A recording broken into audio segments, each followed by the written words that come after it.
Hello, good morning sir. തപ്പിയാ കിട്ടും matrimony എന്നാണ്. സാറിന്റെ പാക്കേജ് അപ്ഡേറ്റ് ചെയ്യാനായിട്ടുണ്ട്. കാശ് വേണമായിരിക്കും അല്ലേ? അതെ. നിങ്ങളുടെ കസ്റ്റമേഴ്സിലെ പ്രീമിയം മെമ്പർ സീനിയോറിറ്റി എനിക്കാണ്, എന്നിട്ട് അതിന്റെ പ്രയോറിറ്റി ഒന്നും എനിക്ക് കിട്ടുന്നില്ല. എനിക്ക് പിന്നാലെ വന്നവരൊക്കെ കെട്ടിയിട്ട് പോയി.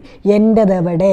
സാർ 3 കൊല്ലത്തിൽ 10,000 റിജക്ഷനാണ് സാറിന് കിട്ടിയത്. ആ 10,000 പേരും കെട്ടിയിട്ട് പോയി. എനിക്ക് തോന്നുന്നു സാറിന്റെ കണ്ടീഷൻസ് ആണ് പ്രശ്നക്കാരൻ. കെട്ടാൻ പോകുന്ന പെണ്ണിനോട് 2 കണ്ടീഷൻ പറഞ്ഞതാണോ തെറ്റ്? കണ്ടീഷൻ പറയുന്നത് തെറ്റല്ല സാർ, പക്ഷെ സാറിന്റെ കണ്ടീഷനാണ് പ്രശ്നം. എന്റെ കണ്ടീഷൻ എന്താടാ കുഴപ്പം? 40 വയസ്സുള്ള സാറിന് 22 വയസ്സുള്ള പെണ്ണ് മതി. അതെന്താണ് സാർ? മോനെ, തേങ്ങ കഴിക്കുന്നതിനും കരിക്കും വെള്ളം കുടിക്കുന്നതിനും വ്യത്യാസമുണ്ട് കേട്ടാ. രണ്ടും തെങ്ങിന്നല്ല സാർ ഉണ്ടാവുന്നത്. അതുകൊണ്ടൊന്നുമില്ല സാർ. സാറിന്റെ രണ്ടാമത്തെ കണ്ടീഷനാണ് അതിനേക്കാളും വലിയ പ്രശ്നക്കാരൻ. 7 കുട്ടികൾ വേണമെന്നോ? ഇതെന്താ സാർ, അങ്കനവാടിയോ? എടാ, ഇതുവരെ ഇവിടുത്തെ എല്ലാ പണിയും എടുത്ത് ഒറ്റത്തടിയായിട്ട് ജീവിച്ചു. ഇനി വേണം പെണ്ണ് കെട്ടിയിട്ട് ഉല്ലസിച്ച് നടക്കാൻ. അപ്പൊ വീട്ടിലെ കാര്യങ്ങൾ നടക്കണ്ടേ, അവിടുത്തെ പണി നടക്കണ്ടേ?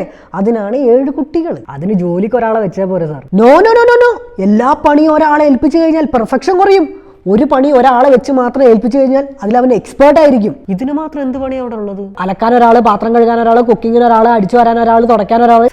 സാർ, ഈ പണിയൊക്കെ ചെയ്യിക്കാനാണ് 7 കുട്ടികൾ വേണമെന്ന് പറഞ്ഞത്? പിന്നല്ലാതെ. കല്യാണം കഴിഞ്ഞ് കുട്ടികളായി അവരെ കൊണ്ട് പണിയെടുപ്പിച്ച് സാറിന് അടിച്ചു പൊളിച്ച് ജീവിക്കും. അതെ. ഇതിനായിട്ട് സാർ എത്ര സമയമാണ് സാർ ഇൻവെസ്റ്റ് ചെയ്യാൻ പോകുന്നത്? മാക്സിമം 2-3 കൊല്ലം. പ്രായമായി വരികയല്ലേ സാർ. പുട്ടിന് തേങ്ങ ഇടുന്ന പോലെ ഒന്നിനു വീതം ഒന്നായിട്ട് കുത്തിയിടാനൊന്നും പറ്റൂല. 7 കൊല്ലമെങ്കിലും എടുക്കും മിനിമം. 7 years. ഓഹ്, അത് ടാസ്ക്കാണ്. ഇത് പെട്ടെന്ന് നടത്താൻ വല്ല വഴിയുണ്ടോ? ഹിറ്റ്ലറിന്റെ സ്പീഡ് യൂസ് ചെയ്താൽ മതി സാർ. സ്പീഡ് അതെവിടെ കിട്ടും? അത് ഹിറ്റ്ലറിനോട് ചോദിക്കണം. അവനെവിടെ കിട്ടും? സാറേ, ഹിറ്റ്ലർ മരിച്ചുപോയി. ഓ, ഡാർക്ക്. അല്ല, 7 പെണ്ണ് കെട്ടിയിട്ട് ഒറ്റ കൊല്ലം കൊണ്ട് പരിപാടി സെറ്റാക്കിയാലോ? സാറിന് ഒന്നിനെ തന്നെ കിട്ടുന്നില്ല, അപ്പോഴാണ് 7 എണ്ണം. ഇനിയിപ്പോൾ എന്തൊരു വഴി? സാർ ഇപ്പം എങ്ങനെ ഇരിക്കുന്നു അങ്ങനെ തന്നെ ഇരുന്നാൽ മതി. അതാണ് സാറിനും നല്ലത്, നാടിനും നല്ലത്. ഓ.